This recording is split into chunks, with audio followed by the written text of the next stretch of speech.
Ang mabuting balita ng Panginoon ayon kay San Lucas. Papuri sa iyo, Panginoon.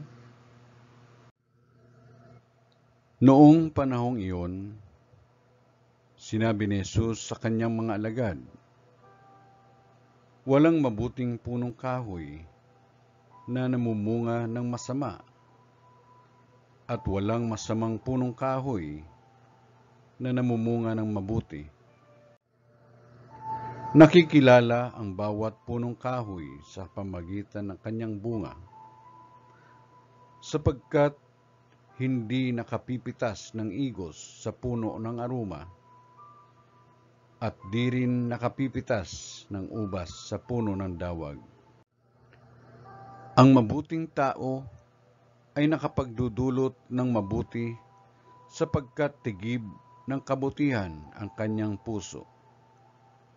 Ang masamang tao ay nakapagdudulot ng masama sapagkat puno ng kasamaan ang kanyang puso. Sapagkat kung ano ang bukang bibig, siyang laman ng dibdib.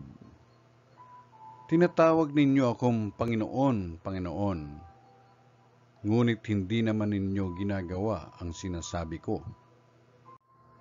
Ipakikilala ko sa inyo kung kanino natutulad ang bawat lumalapit sa akin, nakikinig ng aking mga salita, at nagsasagawa ng mga ito.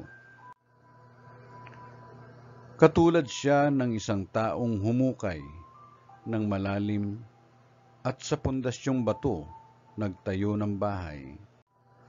Bumaha at ang tubig ay bumugso sa bahay na iyon, ngunit hindi natinag, sapagkat matatag ang pagkakatayo.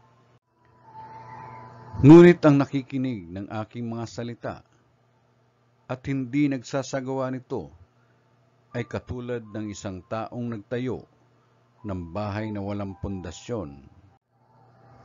Bumaha, nadaanan ng tubig ang bahay na iyon, at pagdakay bumagsak.